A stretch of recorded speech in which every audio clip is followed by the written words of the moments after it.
Hello दोस्तों, आज मैं आपके लिए लेके आया हूँ एक बहुत ही भयानक कहानी। स्कूल में एक भूत रहता था। कई साल पहले की बात है। मैं जोधपुर के एक छोटे से गांव के प्राइमरी स्कूल में अध्यापक था। मेरे साथ उसी स्कूल में 6 अध्यापक और थे। उन लोगों की शादी हो चुकी थी और उनका अपना परिवार था और मैं कुंवारा था। मेरी शादी नहीं हुई थी। सब लोग गांव के मकान भाड़े से लेकर रहते थे और मैं स्कूल के पास में एक अलग सा छोटा सा कमरा था जिसमें मैं अकेला ही रहता था। स्कूल के चारों ओर खेत और झाड़ियाँ थी।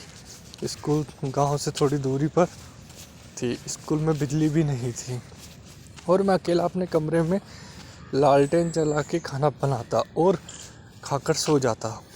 तभी मेरे एक दोस्त ने बोला कि आप अपना टाइम कैसे निकालते हो? कल से हम लोग खाना खाने के बाद देर रात तुम्हारे पास आएंगे। तुम्हारा भी थोड़ा हंसी मजाक में टाइम पास हो जाएगा। दूसरे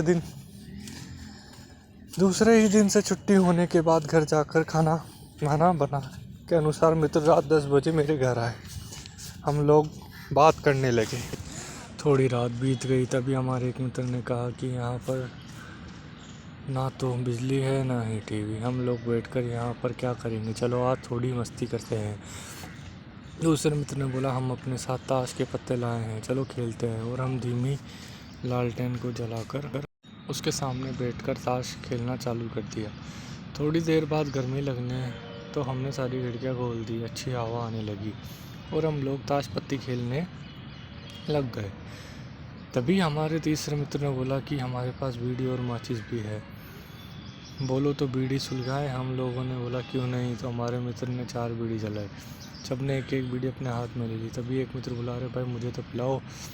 हमने हंसकर बोला क्यों मजाक कर रहे हो, अभी तो बीड़ी तुमने तुम्हारे हाथ में ली थी। तो उसने बोला कि हमको तो दी ही नहीं।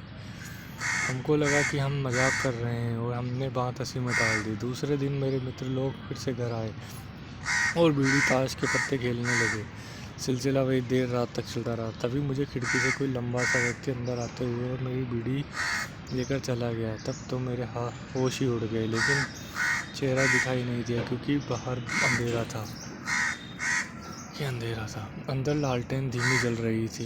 यह घटना 4-5 दिन तक मेरे साथ होती रही। तो मैंने 6ठे दिन मेरे सवेरे मेरे मित्र के लोगों को पढ़ाने आए। तब मैंने उनसे बात की, सबको बताई। बोला मैंने भी सुना कि स्कूल के अंदर अध्यापक के कारण जहर खाकर आत्महत्या कर ली और उसी आत्महत्या आज भी स्कूल के आसपास भटकती है। तो एक दिन मित्र बोला हम आज उससे पूछेंगे कि कौन हो, क्या पता कोई आदमी ही हो और हमारी तरह वह भी टाइम पास करने आता हो। हमने बोला ठीक है। रात में मेरे सारे मित्र घर आए तो आज 5वां आदमी खिड़की से अंदर आकर बैठ गया। साथ में ताश खेला और बीड़ी पिया। जब खेल खत्म हो गया तो वह खिड़की से बाहर जाने लगा। तभी मैंने आवाज़ दी काका कल फिर से आओगे? उसने कुछ नहीं बोला। इतना सब होने के बाद हमें कोई नुकसान नहीं पहुंचाया था। हमारे एक मित्र के मुंह पर टॉर्च जलाई, तभी उसका हाथ पकड़ लिया, लेकिन टॉर्च के सामने हम लोगों ने उसका थोड़ा बहुत चेहरा देख लिया। वह काला आदमी, मटमैली सफ़ेद धोती और मुंह पर सारे चेचक के निशान थे। सब लोग बोले चलो गांव वालों को बताते हैं। हमने बोला नहीं, बच्चों के भविष्य का सवाल है, अपने बच्चों को स्कूल के लिए नहीं भेजेंगे। तभी एक मित्र बोला चलो कल से यहाँ पर यह जलाया गया था वहाँ बीड़ी माचिस ताश के पत्ते रख देते हैं, क्या पता हमको इन चीज़ों में दिलचस्पी हो। दूसरे लोगों ने ऐसा किया तो रात के अंदर खेलने नहीं आया। हम लोग ऐसा 4-5 दिन एक बार रख के आ जाते थे। एक बार गांव वालों ने देख लिया तो सारी बातें पूछी। तब से वह आज भी माचिस के पत्ते ज़रूर चढ़ाते हैं और आज भी आत्मा किसी को कोई परेशान नहीं। आपको यह हमारी स्टोरी कैसी लगी प्लीज़ कमेंट करके ज़रूर बताएं, और कुछ करेक्शन की भी ज़रूरत हो तो प्लीज़ कमेंट और सब्सक्राइब ज़रूर करें।